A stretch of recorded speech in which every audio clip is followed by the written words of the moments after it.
Bonjour et bienvenue dans le studio des experts. Alors pendant une heure, on va passer l'actualité en revue, tout ça avec des invités politiques et des experts, ils sont 4. On va parler avec eux de sécurité routière, du fédéral, de l'immobilier qui est en surchauffe et de double allégeance. 4 experts pour analyser, pour mettre sur le grill 2 invités politiques en début de carrière. Nous avons d'abord Philippe Dereg, journaliste politique chez Bruce. Bonjour. Bonjour. Nous avons Gabriel Lefebvre, journaliste chez Entre les lignes. Bonjour. Mateusz Kukulka, expert digital et réseaux sociaux, entre autres. Bonjour. Bonjour. Et Samuel Buisseret, alias Sam Point d'interrogation, un youtubeur sceptique. Et alors, je vais être très précis cette fois-ci, membre du comité Para et du Café des Sciences. Alors, on va commencer avec notre premier sujet en plein salon de l'auto. On a beaucoup parlé de sécurité routière cette semaine, avec notamment les états généraux jeudi. Mais on s'est surtout rendu compte qu'il y a 20 ans, il y avait un plan ambitieux de sécurité routière qui avait été mis en place. L'idée était de diviser par 2 le nombre de morts sur les routes en région bruxelloise. On n'a pas atteint ces objectifs et on repart avec de nouveaux objectifs, cette fois-ci 0 victime, 0 mort et 0 blessé grave. L'émission Versus de mercredi y était consacrée et la prévention reste de mise, comme l'explique le commissaire Thierry Van Den Hout. Nous avons encore des milliers de procès-verbaux chaque année par rapport à des gens qui ne portent pas la ceinture de sécurité, des gens qui n'attachent pas leurs enfants, qui n'utilisent pas un système de retenue pour leurs enfants. Nous avons des gens, bien sûr, qui utilisent leur GSM, les smartphones, pour faire tout et n'importe quoi. Ce sont des milliers de procès-verbaux tous les ans. Effectivement, campagne de prévention, je ne sais pas si ça a un effet direct, mais voilà, de toute façon, je pense que le préventif et le répressif sont complémentaires. Bernard Dehé, vous envoyez, vous, des comportements dangereux de conducteurs, ça se manifeste comment? Je rappelle que vous allez chaque jour depuis Evere jusqu'au centre-ville à vélo, c'est une petite trotte, donc vous envoyez aussi des voitures. On voit beaucoup de GSM au volant, beaucoup de personnes qui font autre chose que être concentrées sur leur conduite. Au guidon aussi, en vélo aussi. C'est possible. C'est compliqué, mais ils y arrivent. Oui, mais je veux dire, c'est vraiment dangereux. Une voiture n'a pas la même masse qu'un vélo. Et on a une responsabilité comme conducteur d'être focus sur ce qu'on fait, quand on conduit. Et donc là, il y a vraiment... allez, je veux dire 3 sur 4, quand je les suis, je vois qu'ils sont en train de chipoter. Et donc, c'est quand même interpellant. Alors, cette problématique de la sécurité routière, c'est beaucoup revenu pendant l'année 2019 et encore en 2020, on en reparle. Oui, c'est hallucinant. Et quand on regarde l'année passée, il y avait quand même en 2018 quand même 21 morts de la route ici uniquement à Bruxelles, ce qui est énorme. Ça ne baisse pas. Et c'est vrai que moi aussi, je me déplace en vélo, en trottinette en ville.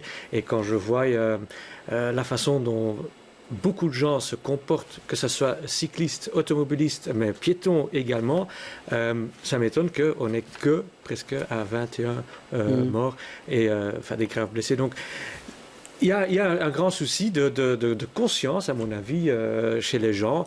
Quand tu vois le matin sur la route vers les écoles, le nombre d'enfants qui ne sont pas fixés avec la guerre de la voiture, déjà ça. Donc, moi, j'aime bien la sensibilisation des gens, mais je ne sais pas si ça fonctionne et si on atteint vraiment les gens avec ces campagnes-là, à mon avis. Et c'est une critique qu'on entend souvent. Oui, la répression... Il faut une sanction plus forte, c'est ça? Plus forte, oui, tout à fait. Gabriel Lefebvre. J'ai encore vu hier un jeune papa sur sa trottinette électrique, en plein milieu de la rue d'Arambert, entre les bus, les voitures, etc. Et l'enfant, lui, le papa avait un casque, l'enfant pas. Et l'enfant était vraiment, haut comme ça. Appuyé sur ses jambes, en trottinette électrique, en pleine circulation. Il devait être, je crois, 10 heures du matin. C'est inimaginable. Et j'ai vu que les statistiques d'accidents à cause de la vitesse de la trottinette électrique étaient en hausse constante. C'est effrayant. Les sanctions aussi, vous trouvez? Il faut passer à... Je trouve que je n'ai pas les moyens de le faire et je n'ai pas le réflexe de le faire, mais j'avais presque envie de dire à cet homme, mais vous êtes-vous un père conscient et responsable? Vous mettez votre enfant en danger. Peut-être nous pouvons faire peut-être un peu plus d'intervention. Mateusz Kukulka va défendre la trottinette? Non, je ne vais pas défendre, c'est que c'est un nouvel outil, et le vélo aussi, en fait, est un nouvel outil à Bruxelles. Il y a 15 ans, il n'y avait pas de vélo à Bruxelles, ou très très peu. Il y a un peu plus de 10 ans, il y avait 5, 6, 7 morts par an, mais il y avait beaucoup moins de vélos. En fait, il y a une augmentation, parce qu'en fait, il y a une explosion du nombre de vélos. Les trottinettes arrivent et autres, et donc... les choses vont avancer, mais il ne faut pas oublier quelque chose. Moi, quand j'étais adolescent, il n'y a personne qui mettait sa ceinture. Personne. Et ceux qui mettaient, c'était vraiment les gens coincés. On est 20 ans plus tard, tout le monde met sa ceinture, c'est plus un problème. Donc, ça va se faire, mais je pense que donc, la sensibilisation et autres... Il faut du temps, mais la ceinture, je me rappelle, moi, quand j'avais 18 ans, mais devant les parents, personne mettait une ceinture. Et alors là, à l'arrière, ça, c'était vraiment... Il n'y avait pas de ceinture, c'est pas compliqué. Légalement, il en fallait une, mais personne n'en mettait. Sam. Moi, j'ai pas de solution miracle à proposer, mais c'est vrai que c'est toujours... Bon, il y a effectivement un décalage entre les nouvelles règles, les nouvelles lois, et le moment où elles sont vraiment appliquées, elles sont absorbées dans la conscience, mais tout le monde est d'accord, en fait, avec la sécurité routière quand ça concerne les autres. Et c'est toujours le problème, c'est qu'on se considère soit être l'exception, oui, mais moi je dois juste vite y aller, je dois juste, oui, mais j'ai juste ce petit trajet là. Et c'est surtout là qu'il faut frapper, c'est sur l'individu et pas tellement sur l'aspect collectif de la chose qui est, je pense, qui fait pas débat d'ailleurs. On va voir ce qu'en pensent nos deux invités politiques.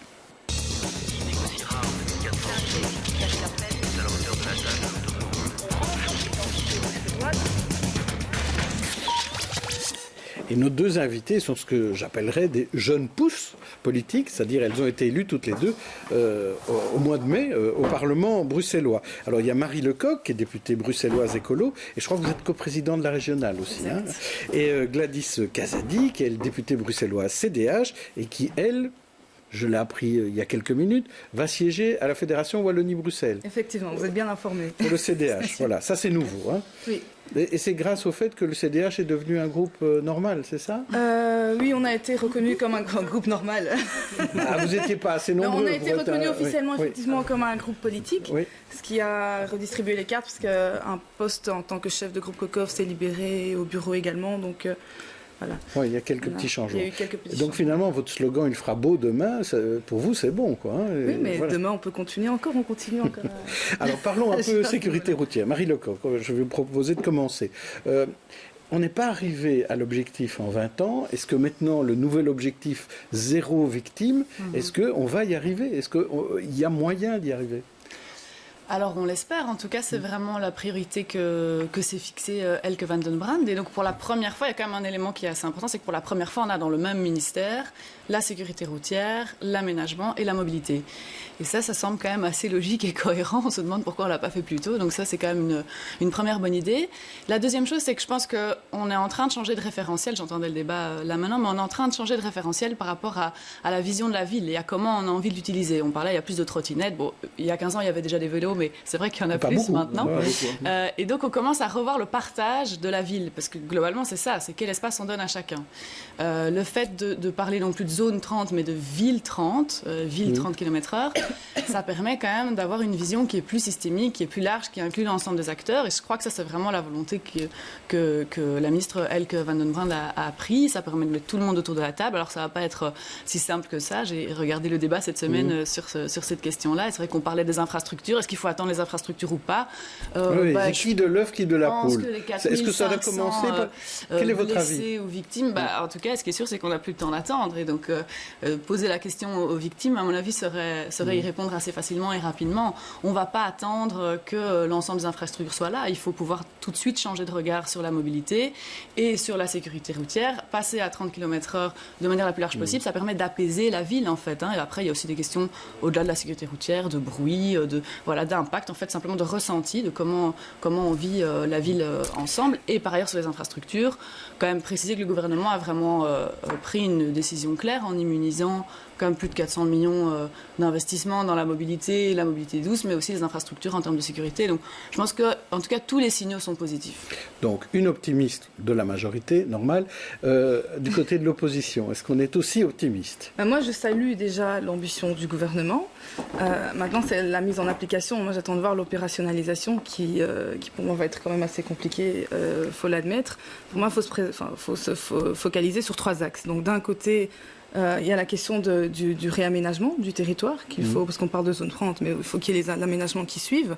Il y a aussi le renforcement des contrôles, en fait, les contrôles d'alcoolémie, de stupéfiants qui doit se faire et qui doit s'opérer, parce qu'on n'en parle pas beaucoup, mais on doit renforcer à ce niveau-là, parce qu'on parle beaucoup de l'alcool, mais il y a une diminution quand on analyse les données au niveau de l'alcool, mais ça se répercute peut-être au niveau des stupéfiants. Donc voilà, de dire qu'à ce niveau-là, il faut également agir et il est également nécessaire de renforcer le contrôle au niveau des radars, des radars tronçons, des radars dans les tunnels. C'est des aspects sur lesquels il faut mettre l'accent. Oui. Les points dont parlait le commissaire, là, c'est-à-dire avoir son GSM au volant, être un peu inattentif au volant ou au guidon, hein, comme on disait, est-ce que ça, c'est pas aussi une vraie problématique qu'on oublie peut-être un peu, finalement Oui, clairement, et c'est pour ça que c'est important de renforcer le contrôle et qu'il faut mettre des moyens à ce niveau-là, parce que c'est dans le contrôle, dans la sensibilisation et parfois à un moment même aussi à la sanction qui doit être un peu plus brutale pour ce genre, parce que là on met les gens en danger, hein. Quelqu'un qui est sur son téléphone ou qui est occupé à faire autre chose pendant qu'il conduit, c'est la danger d'une autre personne, il met sa vie en danger, il met aussi la vie en danger de quelqu'un qui se trouve en face. Ce que je veux dire, c'est il n'y a pas si longtemps, j'avais lu un interview avec un juge de tribunal de police. Il dit chaque accident que je dois traiter dans la tribunal de police, voilà, c'est dû au fait de non-respect de la code de la route. Et donc, voilà, déjà ça, c'est parfois des petites choses. Une voiture qui prend à droite, d'abord, regardez dans le miroir, dans le rétroviseur. Donc d'abord connaître le code de la route. Voilà, déjà. Oui, et puis le respecter. Justement, le code de la route, c'est un petit peu sévi au niveau des examens théoriques, etc. Maintenant, il y a un examen de perception des risques, notamment, qui vient d'arriver. Mais ça veut dire que tous ceux qui circulent en ce moment n'ont pas passé ces examens. Pourquoi est-ce qu'on n'investit pas plus sur le côté pédagogie active de la sécurité routière? Pourquoi est-ce qu'on ne fait pas de l'éducation permanente en matière de sécurité routière? Est-ce qu'il faut un permis qu'il faut repasser, par exemple, tous les ans, tous les 5 ans, tous les 10 ans? Marie Lecoq? Moi, je serais attentive, en tout cas, à ne pas rajouter des couches aux couches qui existent déjà. Mais par contre, je pense qu'effectivement, ça peut être intéressant de se poser la question de voir comment est-ce qu'après un certain nombre d'années, on doit repasser son permis ou réavoir des choses qui changent par rapport à ça. Effectivement, là, ça évolue. Puis surtout, de nouveau, le type de mobilité évolue. Les dangers qu'on a aujourd'hui ne sont pas ceux qu'on avait il y a 10-15 ans, voire même encore plus avant. Effectivement, il y a la grande majorité des utilisateurs de la route aujourd'hui n'ont pas récemment passé leur permis. Donc forcément, il y a un certain nombre d'éléments qui ont changé. Ça, je pense que c'est important. Après, ne mélangeons pas non plus éducation permanente et code de la route, c'est évidemment. Alors, Gladys Casadi, vous êtes d'accord aussi qu'il ne faut pas nécessairement renforcer les connaissances des gens qui roulent aujourd'hui en leur faisant repasser un permis? Je n'irai pas jusqu'à dire qu'il faut repasser un permis, mais effectivement, il faudrait une évaluation, perception de risque, une évaluation qui soit faite après un certain laps de temps, de dire ou un certain âge, par exemple, que des évaluations soient faites pour voir si on est toujours en capacité et, de pouvoir conduire et si on maîtrise bien le code de la route. Oui, mais de là à repasser un permis, je ne suis pas forcément favorable. C'est peut-être un peu la même chose, hein, évaluer, repasser un permis, tout dépend ce qu'il y a dans l'évaluation. Sauf qu'aujourd'hui, il y a de moins en moins de Bruxellois qui achètent ou qui ont une voiture, qui vont donc passer un permis. Et ils se déplacent en vélo, à pied. Et donc, c'est toute une génération de jeunes Bruxellois qui sont utilisateurs de la route, mais qui ne connaissent pas le code de la route. Et donc, qui font un peu du n'importe quoi. Est-ce qu'il faut un permis pour les cyclistes et les gens le nombre de fois qu'on se fait dépasser du côté droit par un cycliste, mais c'est aberrant, quoi. Alors, est-ce qu'il faut une épreuve, un brevet pour être un bon cycliste, un bon piéton? Comment ça fonctionne? C'est ce que j'allais dire. C'est ça, en fait. C'est le code de la route. Parce qu'en plus, ce qu'il y a, c'est qu'on arrive aussi avec des jeunes. Moi, par exemple, j'ai pas le permis, jamais conduit, mais moi, j'ai été élevé par un beau-père qui m'a appris le code de la route. Je pense que j'aurais pu passer mon code, mais mon fils, moi, j'ai jamais conduit, donc il n'a pas même le passage. Il n'y a pas de transmission, du code de la route. Moi, je trouve vraiment qu'à l'école, on devrait. Je crois qu'il faut agir dans la famille de Gladys Casadivou, qui est entrée au Parlement de la Fédération Wallonie-Bruxelles. Voilà un bon dossier. Voilà un bon dossier sur lequel je peux faire entrer encore davantage le code de la route dans les écoles. Alors, je vous propose de passer à notre sujet suivant. Un premier échevin qui préférait être président en Guinée, une ancienne députée scarbécoise qui, elle, a préféré un job d'ambassadeur de Turquie en Algérie, et aussi un député bourgmestre qui a risqué une exclusion. Ça, c'était toute l'actualité de la semaine. On n'a jamais autant parlé des formidables possibilités de la double nationalité. Lundi, Emir Kir était entendu dans le cadre d'une instruction de la commission de vigilance du PS bruxellois. À l'heure actuelle, au moment où on enregistre l'émission, eh bien, il y a la commission de vigilance qui se réunit et on n'en connaît pas encore l'issue. Regardez ce reportage, c'était donc lundi. Alexis Gonzalez et Marjorie Fellinger. Emir Kir aux côtés de bourgmestre d'extrême droite turc à la maison communale de Saint-Josse au début du mois de décembre 2019. La photo fait polémique. Un militant PS demande au bourgmestre de Saint-Josse de s'expliquer. Celui-ci ne nie pas la rencontre, mais dément les avoir invités. Ce n'est pas la première rencontre d'Emir Kir avec un élu d'extrême droite turque. Depuis 2015, le député bourgmestre a multiplié les rencontres avec un autre bourgmestre d'extrême droite turque, comme le montrent ces photos, épluchées par le journal Résistance. Les Loups Gris, c'est une organisation d'extrême droite turque, c'est la plus importante, historiquement parlant, et au niveau de son développement en Turquie et dans la diaspora turque, y compris en Belgique. Il suffit d'observer sur les photos que nous avons obtenues, dans le bureau du maire, de 2015 à 2019, donc toute cette période de fréquentation de Emir Kir avec le maire d'Emir Lag, l'emblème des Loups Gris figure bien dans le bureau de ce maire. Emir Kir a aussitôt démenti sur Twitter cette dernière accusation. Le maire d'Emir Lag ne serait plus affilié au Loup Gris. Devant les éléments présentés et après l'exclusion d'un échevin socialiste pour des propos racistes à Liège, le même scénario est-il envisageable pour le député bourgmestre ? Il a fait beaucoup de voix de préférence aux communales et aux élections fédérales à Bruxelles. Donc c'est un poids lourd du Parti socialiste. Et donc le Parti socialiste bruxellois peut difficilement se passer de cette machine à voix. Le parti doit réfléchir à quelle est l'importance stratégique, quelle est cette stratégie à long terme. Est-ce que c'est celle d'une idéologie, de présenter un distanciement par rapport à l'extrême droite, ou c'est celle de éventuellement gagner les élections, les prochaines élections de 2024 ? Sur les réseaux sociaux, certains ont déjà montré leur soutien au bourgmestre de Saint-Josse. Emir Kir devait s'expliquer devant la commission vigilance du PS bruxellois ce lundi. La séance a été reportée à une date ultérieure inconnue. Là, vous avez entendu aussi Manu Abramovic, qui est un spécialiste de l'extrême droite, et Régis Dandois, qui est un politologue. Donc, entre-temps, Emir Kir a formulé ce qui peut ressembler à des excuses. En tout cas, il a reconnu que c'était une erreur d'avoir vu ce maire. Et Bia Diallo, lui, pour être président en Guinée, c'est pas encore sûr. Il a juste dit qu'il était disponible. Donc voilà où on en est. Je crois que Mateusz Kukulka voulait parler de ce cas, Emir Kir, qui a défrayé la chronique cette semaine. Oui, ça défraie la chronique, mais ça va faire 20 ans que c'est comme ça. Il n'y a aucune surprise. Quand il était conseiller communal, il y a déjà eu des plaintes en interne. Quand il est devenu ensuite secrétaire d'État, à l'époque, Mehmet Koksal, qui était journaliste indépendant, lui aussi d'origine turque, a aussi soulevé le fait qu'il rencontrait des loups gris, donc c'était déjà il y a une quinzaine d'années. Et là, ça n'avait pas fait de bruit au sein du PS. Non, parce qu'en fait, il n'était pas on en parlait, mais ça grenouillait au sein du PS, mais ça ne sortait pas. Il n'y avait pas encore vraiment les réseaux sociaux comme maintenant. Donc le même militant aurait pu porter plainte en interne qu'on l'aurait jamais su. Il y a eu d'autres choses, c'est-à-dire que Emir Kir, en plus, a souvent eu un double discours dans la presse turcophone en Belgique.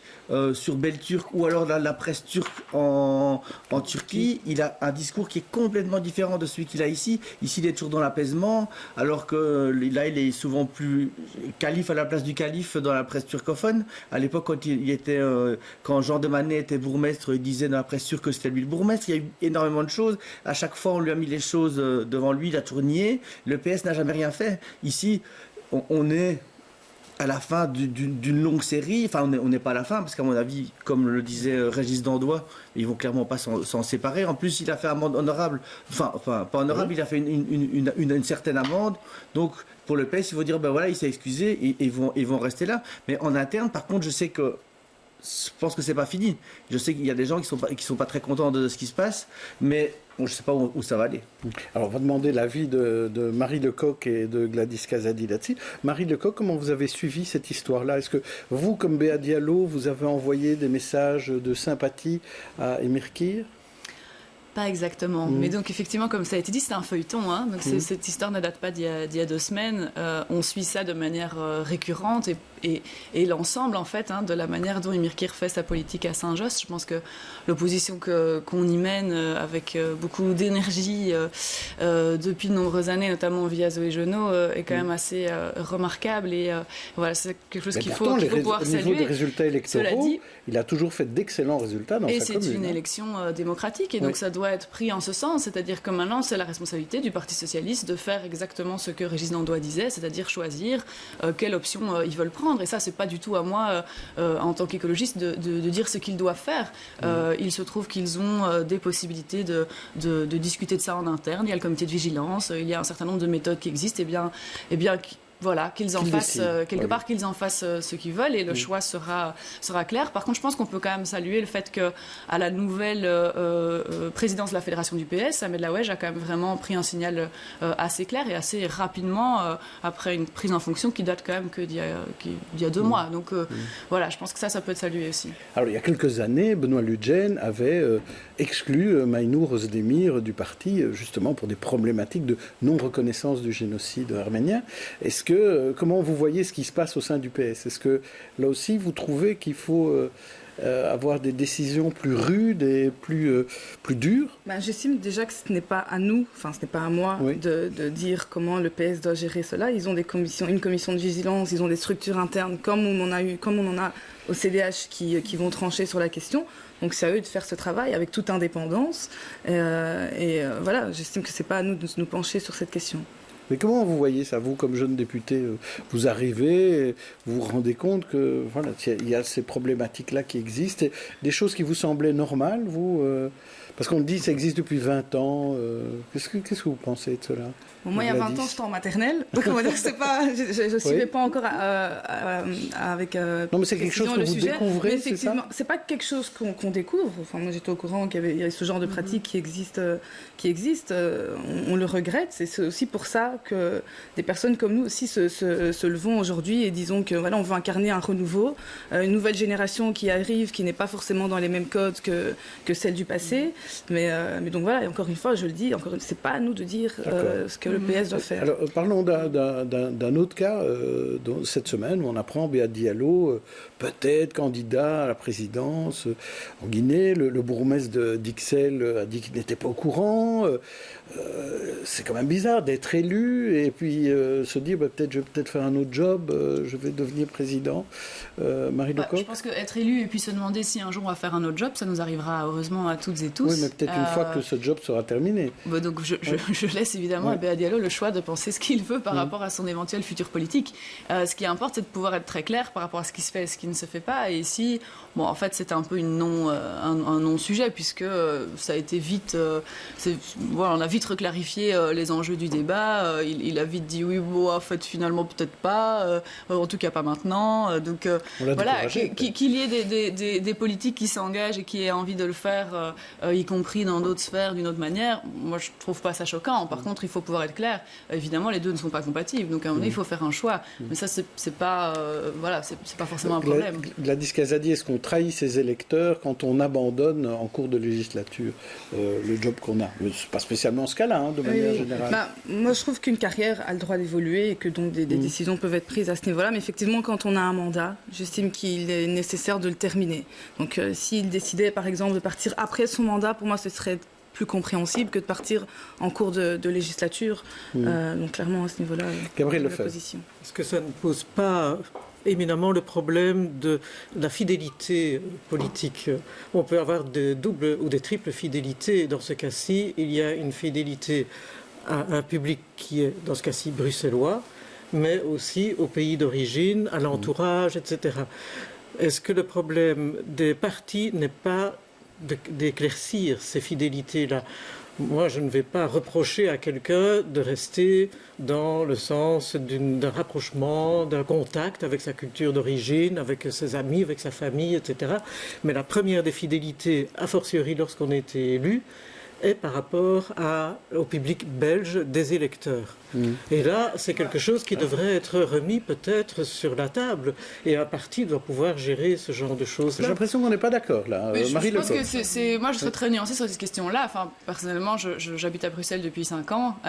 J'ai eu des électeurs avant, dans une autre partie de la Belgique, qui étaient aussi tout à fait... je suis rochefortoise, donc je viens du fin fond de la province de Est-ce que vous allez retourner à Rochefort? Et c'est possible, en fait, je ne sais pas. Voilà. Et donc, je pense... À partir du moment où il y a des élections, on s'engage quelque part. Oui, mais donc là, ça a été assez clarifié. Et on s'est dit, on ne fait pas les deux choses. On ne fait pas deux choses en même temps. Mais imaginez que dans la vie, on puisse évoluer, avoir envie de s'engager à un autre endroit. Moi, ça ne me choque pas. Je pense que là, ce qui est mis, voilà, là où ça devient saillant, c'est qu'évidemment, il s'agit d'un autre pays, qu'on se pose des questions. Tout de suite, on accole une question culturelle, en fait, là derrière.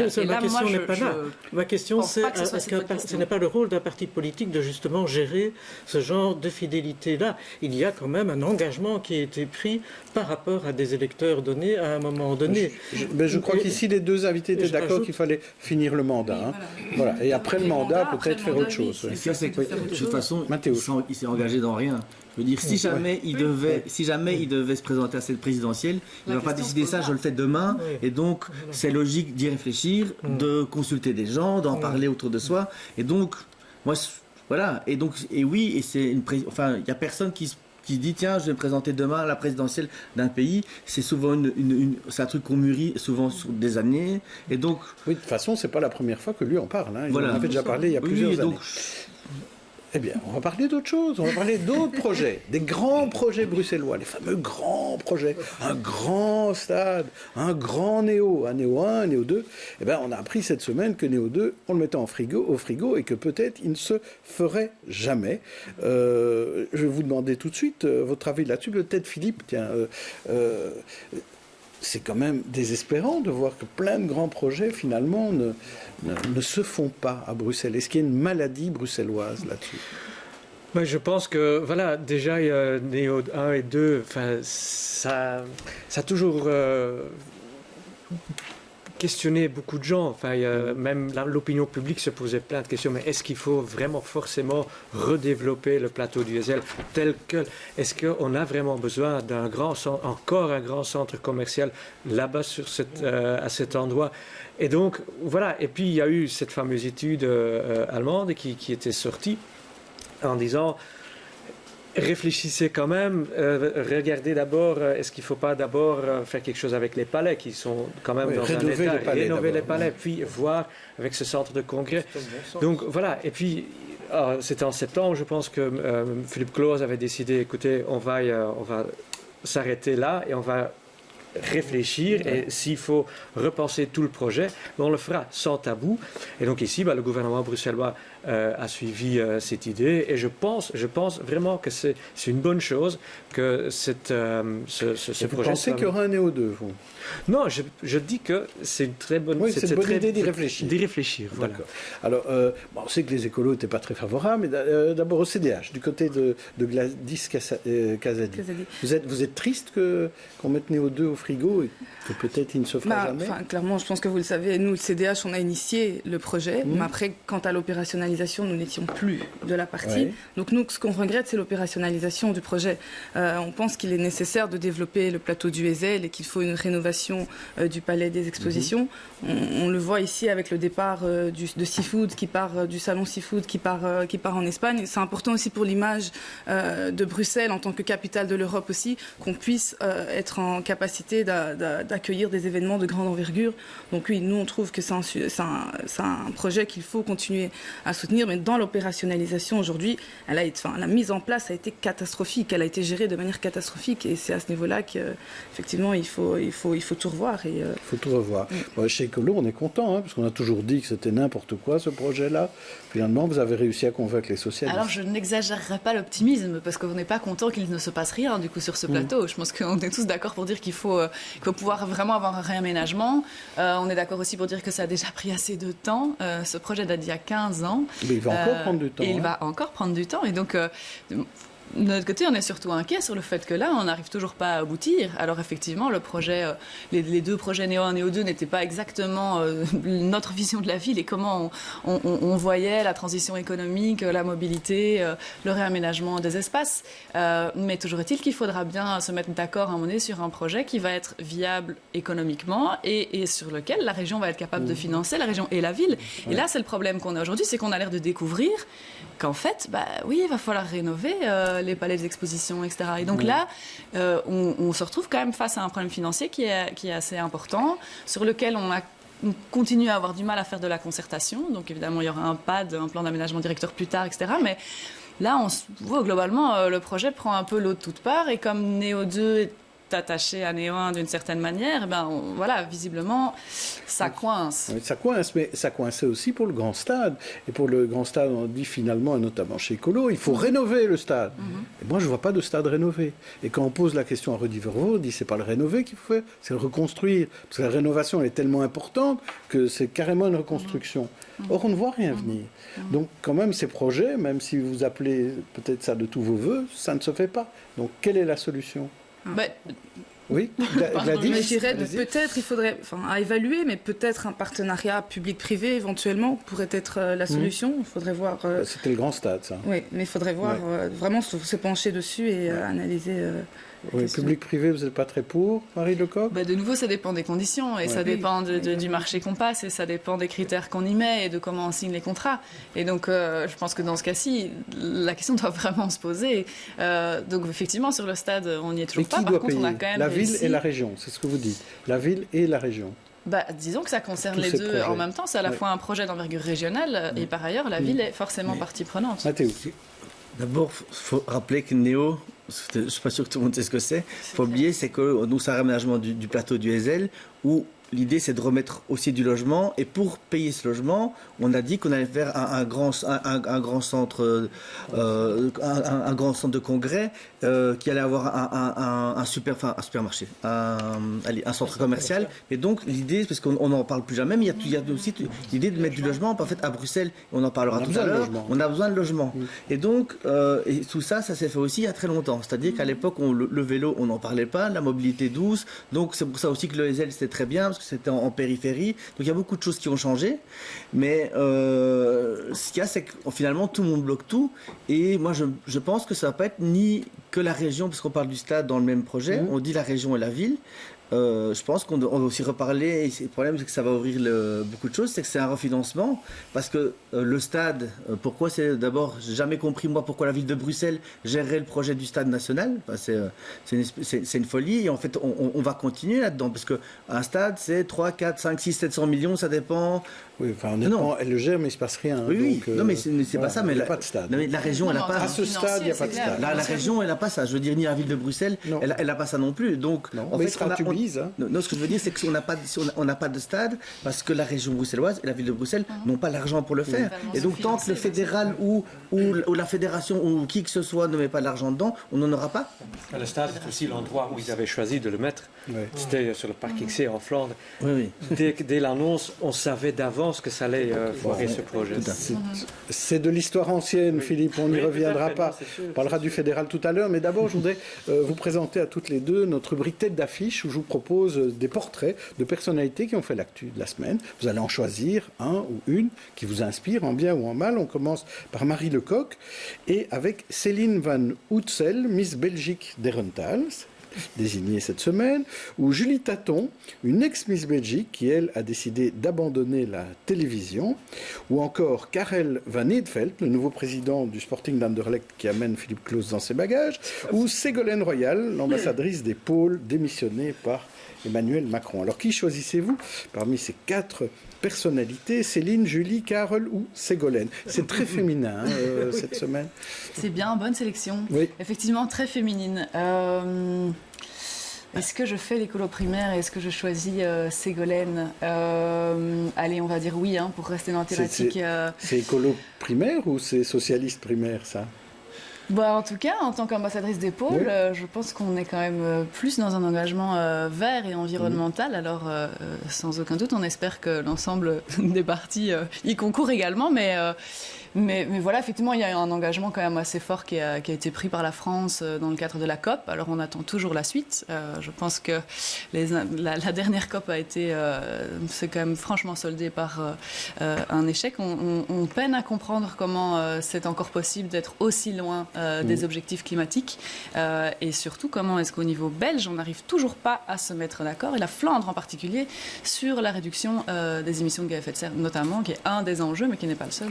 Quel talent de partir de Ségolène Royal pour arriver à la condamnation de la Flandre pour son plan climat. Alors vous, Gladys Casadi, je vous propose la comédienne Monica Bellucci, invitée d'honneur des Magritte, ou alors le chanteur Marc Morgan, qui est décédé le week-end dernier, ou encore Daniela Prepeliuk, la présentatrice météo critiquée par certains parce qu'elle présentait la météo enceinte, ou enfin Kinia Alizadeh, la seule médaillée olympique iranienne qui a d'ailleurs fait défection cette semaine. Alors, Monica, Marc, Daniela, Kinia, encore très féminin. Moi, je vais prendre Morgane. Marc Morgan. Oui. Pour son parcours. Et aussi, je trouve que c'est important aujourd'hui de pouvoir se commémorer, de faire d'avoir une pensée pour cet artiste. Et donc, pour l'occasion, je décide de me pencher sur lui. Eh ben, très bien, parfait. Alors, 5 infos de la semaine pour toutes les deux. Laquelle vous a énervé ou vous a ravi? Le test de bodycam dans la zone Bruxelles XL, où selon le CDH, il fera beau demain, le record de tournage de cinéma en 2019, le record de fréquentation à la STIB et à la SNCB en 2019, ou la reine Elisabeth qui a réglé le Mexit en faisant un système à temps partiel pour son petit-fils et sa petite belle-fille. Alors, on vous commence par Gladys Casadi. Qu'est-ce que vous choisissez? Sans grande surprise. Oh non, je ne veux pas spécialement la facilité. Hein. Mais je veux dire quelque chose qui me ravit et quelque chose qui m'énerve, si vous voulez. Comme si ça, vous voulez, d'accord. Alors, on va commencer par ce qui me ravit. Fatalement, le fait qu'il fera beau demain. Mais est-ce qu'il fera beau demain? On l'espère, et c'est ce qu'on veut. Et c'est pour ça qu'on a décidé de lancer ce mouvement, ce processus qu'on veut construire avec le citoyen. Parce que c'est avec eux qu'on pourra avancer. On veut un mouvement positif derrière. Et donc, fatalement, oui, on espère qu'il fera beau demain. Mais pour ça, on a besoin du citoyen. Et on veut l'impliquer dans le travail ici qui va être fait. Mais c'est de la politique, c'est pas de la météo, on est bien d'accord. Non, c'est de la politique, effectivement. Mais c'est un message d'espoir. Parce qu'on est aujourd'hui à un moment où les gens sont de plus en plus décondensés par rapport à tout ce qui se passe. Et là, c'est de dire, nous, on y croit. On sait qu'il peut faire mieux demain. On veut contribuer à ça. Alors, qu'est-ce qui vous énerve? Qu'est-ce qui m'énerve?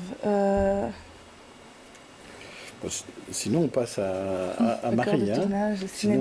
On passe à Marie. Oui. Je vais rentrer. Voilà, Marie, qu'est-ce qui vous énerve ou qu'est-ce qui vous a ravi? Mais moi, évidemment, le record de fréquentation STIB et SNCB me ravit. On n'arrête pas de parler de mobilité et de nouvelle mobilité. Et visiblement, ça veut dire que l'offre, quelque part, s'améliore et permet de rencontrer de plus en plus les demandes aussi. Je ne vais évidemment pas revenir sur ce qu'on a dit en termes d'investissement. C'est extrêmement important par rapport aux infrastructures. Je pense que sur la STIB, c'est aussi particulièrement important parce que c'est le premier employeur au niveau bruxellois, qu'il y a un attachement en fait aussi vraiment à l'entreprise en tant que telle, que c'est une entreprise qui, au-delà de l'offre de mobilité qu'elle fournit aux Bruxellois, est quand même aussi beaucoup à la croisée de différents enjeux en termes de représentation de diversité, etc., d'accès à l'emploi pour l'ensemble des Bruxelloises et des Bruxellois. Et donc voilà, ce serait vraiment mon top. Dans la déclaration gouvernementale, il y a la gratuité pour les moins de 25 et pour les plus de 65. Est-ce que ça doit se faire? Est-ce que les deux doivent se faire en 2020 pour vous?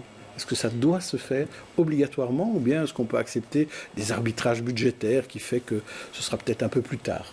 Parce qu'on en parle un peu. Hein, oui, tout à fait. Mais donc, effectivement, à ce niveau-ci, c'est pas encore très très clair à quel moment ça va être mis en place. Moi, j'ai pas de religion très forte sur est-ce que ça doit être 2020 ou début 2021. Moi, je pense surtout que ça doit bien se faire et bien s'accompagner, en fait. Hein. Je pense que c'est surtout là l'enjeu. Après, voilà, la gratuité, c'est quelque chose que nous, on soutient dans le cadre de l'accord de gouvernement. Je pense qu'il faut aussi pouvoir être honnête sur le fait que la gratuité, ça coûte, quoi. Donc, il faut le financer. Et donc, il faut le financer, il faut que ce soit accompagné.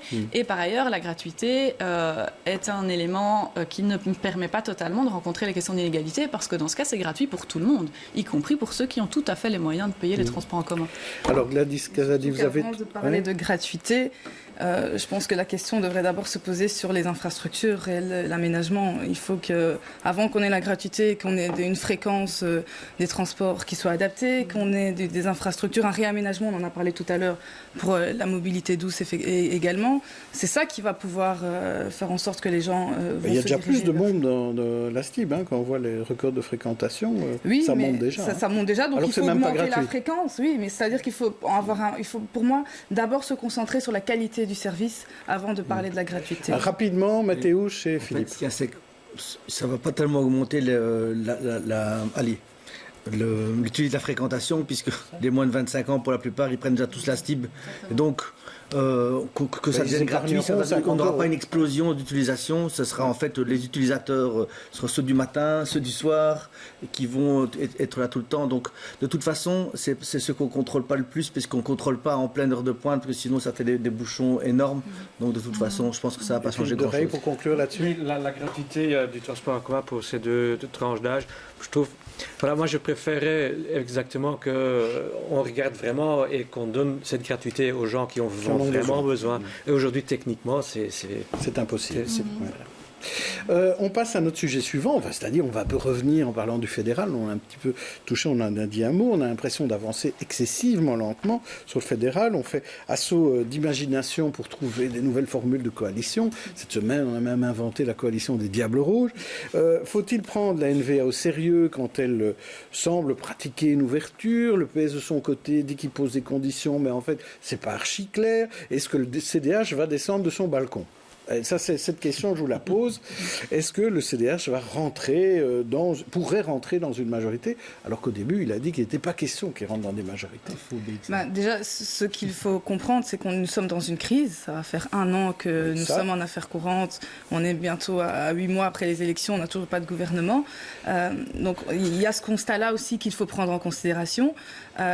On a pris une décision le lendemain des élections, parce que voilà, le signal de l'électeur avait été clair, c'est qu'il a été de privilégier certains d'autres partis. Nous estimons que c'est à ces partis de prendre leurs responsabilités. Le CDH ne fait pas volte-face. On a toujours dit, même le lendemain des élections, c'est qu'on sera un parti qui veut des solutions. On sera là pour la solution qui permettra de faire en sorte qu'on puisse sauver le pays. Donc quand on vous comptabilise dans des coalitions, ça peut être juste aujourd'hui. Plus aujourd'hui qu'il y a 8 mois. Ça pourrait peut-être être plus juste aujourd'hui qu'il y a 8 mois, vu la situation de crise qu'on connaît, mais encore une fois, on ne va pas l'accepter au rabais. Donc c'est comme j'ai entendu qu'il y avait une possibilité de coalition sans la NVA, avec la NVA où on mettrait le CDH. Pour nous, c'est non. Donc voilà, à l'heure actuelle, après... Ça n'exclut pas le fait qu'on puisse se mettre autour de la table pour discuter avec eux, mais ce ne sera pas au rabais. Quand on parle aussi des sanctions qui sont faites brutales, qui sont faites pour les chômeurs ou encore du confédéralisme, ça c'est des choses qui sont inacceptables pour le CDH. Marie Lecoq, est-ce qu'on ne va pas vers des élections? Est-ce que vous vous préparez pas tous un peu déjà à avoir des positionnements électoraux parce que vous savez qu'on va revoter dans 2 ou dans 3 mois? Alors j'espère que non. Mais bien sûr, comme notre boulot, c'est d'anticiper, oui, on anticipe un petit peu. Et en tant que coprésidente régionale, comme vous savez que chez Écolo, ça prend toujours un petit peu de temps de faire des listes, etc. On est évidemment préparé si jamais ça devait... Non, c'est simplement en termes de calendrier. On doit convoquer des AG, etc. On a toujours des processus qui sont assez longs. Et donc, c'est à ce niveau-là qu'on se prépare pour le faire bien si jamais on doit le faire. C'est plus ça. J'espère de tout cœur qu'on n'ira pas revoter parce qu'on sait d'expérience que ça augmente les extrêmes et que ça ne va pas rendre la solution plus facile après. En fait, bien au contraire. Donc j'espère qu'on va effectivement réussir à trouver une coalition qui permettra de répondre enfin aux enjeux qui sont devant nous, c'est-à-dire crise sociale, crise environnementale, crise démocratique. L'enjeu, il est vraiment là et on n'a pas toujours l'impression qu'il y ait une perception de ça, en fait, que l'urgence soit tellement vécue par l'ensemble des autres partis. On a surtout l'impression que tout le monde n'est pas d'accord. Donc c'est difficile de se mettre d'accord quand tout le monde dit « je veux que ce soit mes positions qui passent d'abord ». C'est difficile et l'ensemble des partis vont être face à des choix qui vont être compliqués. Si nous, on doit un jour voter en AG et se positionner sur un éventuel accord de gouvernement, oui, ça, effectivement, ça ne sera pas simple. Et donc il faudra voir si nos lignes rouges, vertes sont effectivement dans l'accord ou pas.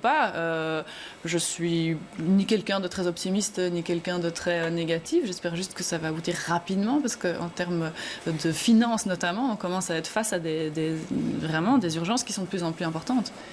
Et Gladys Casadi, est-ce qu'on prépare aussi au CDH, on pense aussi à cette possibilité d'élection et on prépare aussi on sait que cela? La possibilité est là et qu'elle est réelle.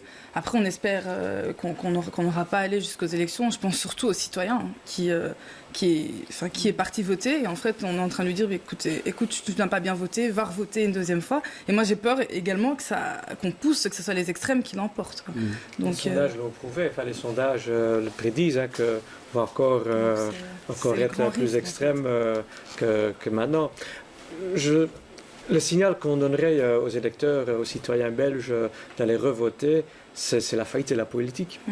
C'est la faillite de la politique d'un pays aussi qui est construit sur le compromis qui a toujours existé. On en a peut-être fait trop, qui fait qu'aujourd'hui on est là où on en est. On reconnaît l'arbre à ses fruits. Pardon ? On reconnaît l'arbre à ses fruits. Oui, tout à fait. C'est pas la première fois, c'est pas la dernière fois que ça arrivera, je pense. Non, c'est clair. Donc, ça, à mon avis, les élections, on dit au printemps, on ira voter de nouveau.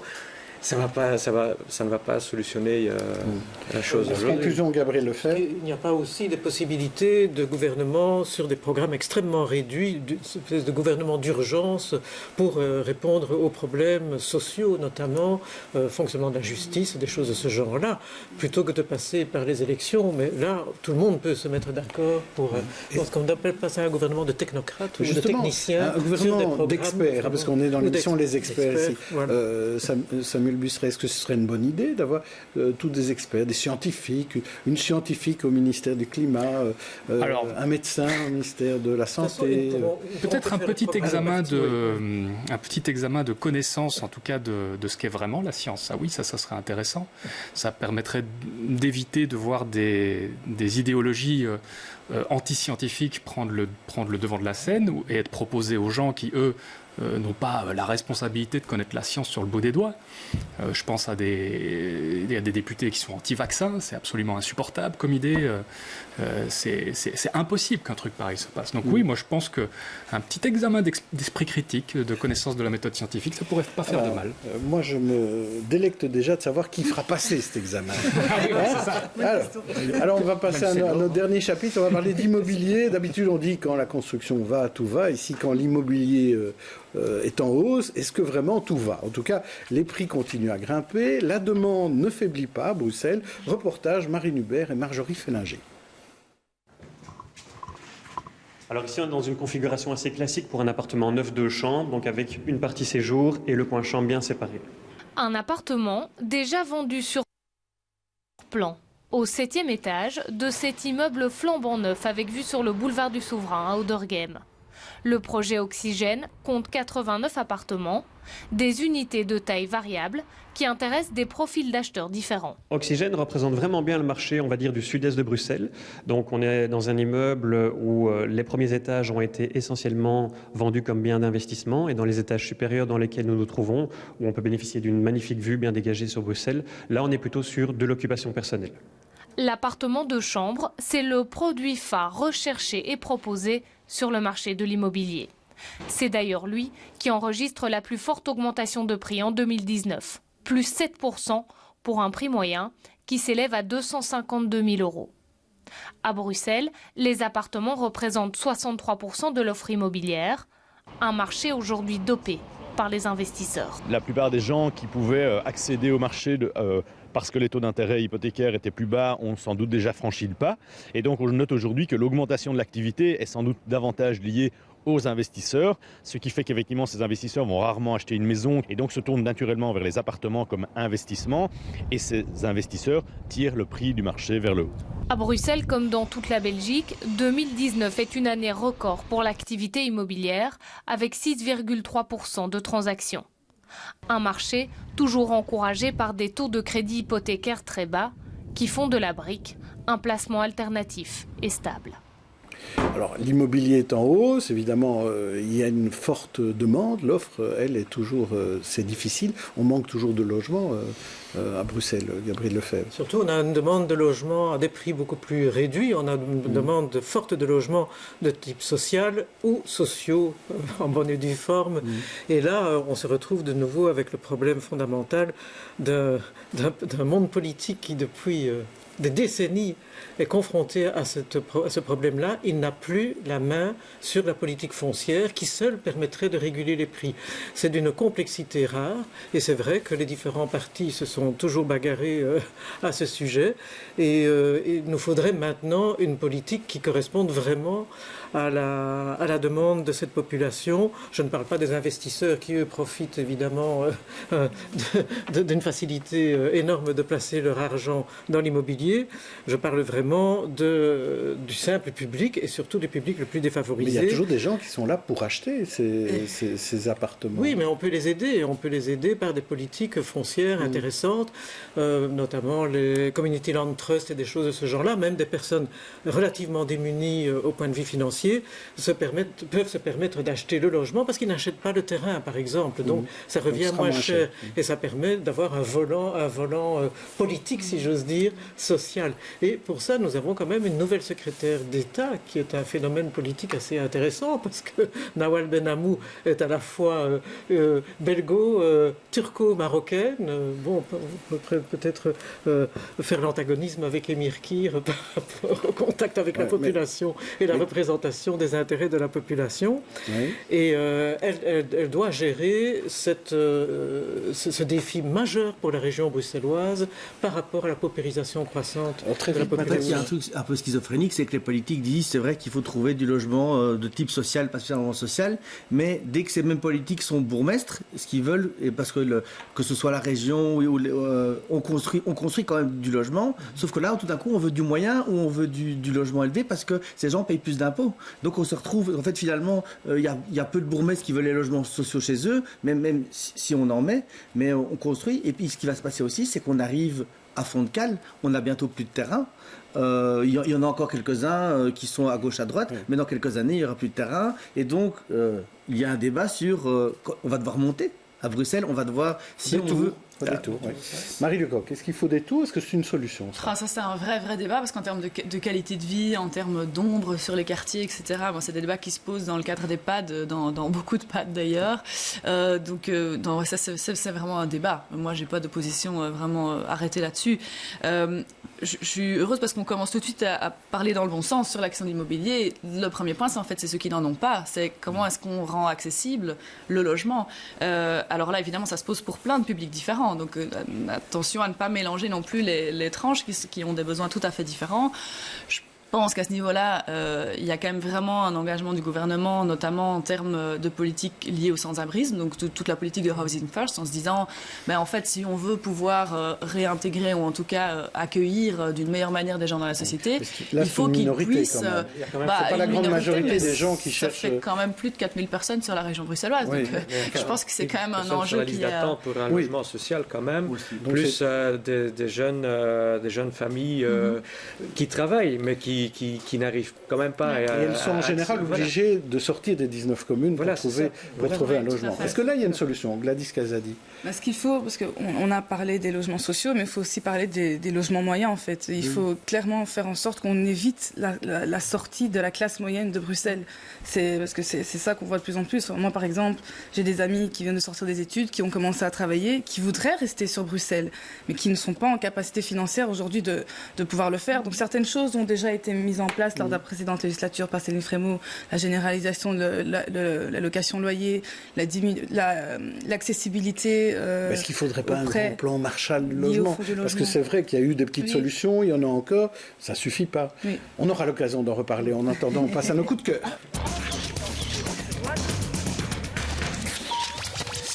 Alors Philippe voulait nous parler d'un film. De quel film voulez-vous nous parler? Écoutez, je voudrais vous parler de Bad Boys for Life. C'est un film d'action, ça? C'est un film d'action, mais c'est vraiment mon coup de cœur. Pourquoi? Parce que c'est le rêve américain qui se réalise pour deux réalisateurs belges qui ont étudié ici à Bruxelles, Bilal El Arbi et Bilal Fallah, qui ont fait Black, entre autres, un film dont on a parlé beaucoup, qui a été tourné ici à Bruxelles.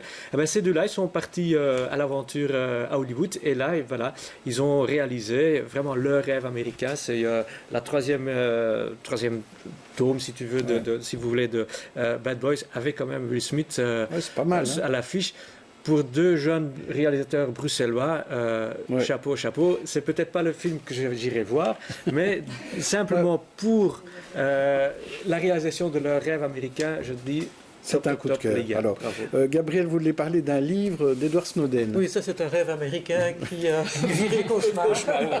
Mémoire vive, ça s'appelle. Mémoire vive au Il nous seuil. reste peu de temps, donc et pourquoi j'en parle? Parce que ça nous concerne tous, bien entendu, l'usage d'Internet et surtout la surveillance généralisée, etc. Ça aussi, ça peut être une politique intéressante au point de vue de la sécurité en région bruxelloise.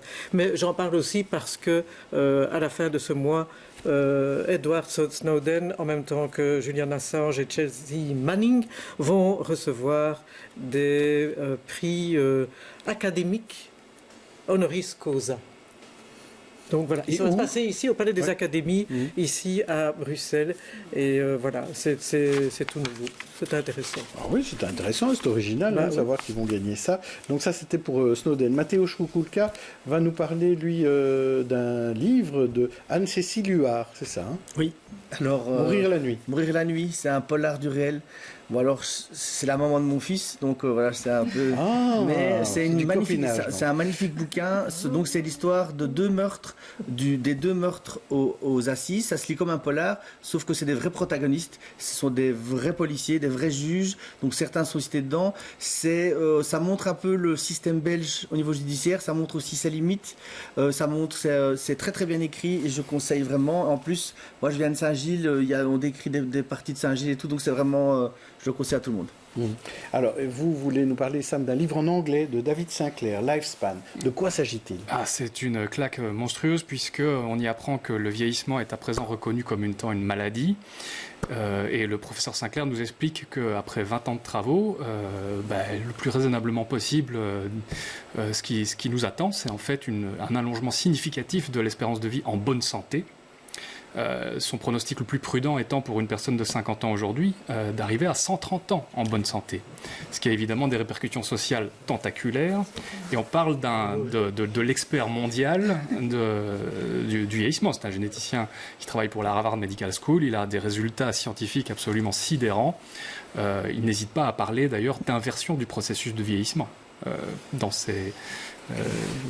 les plus bonne nouvelle pour nos deux jeunes députés qui pourront peut-être être députés jusqu'à 130 ans et peut-être qu'à ce moment-là la sécurité routière sera réglée. Sans doute. Non, mais pas le problème du logement. Ce sera encore plus compliqué. Mais merci à tous, merci d'être venus. On se retrouve la semaine prochaine pour une autre émission des experts. D'ici là, bonne fin de week-end à tous.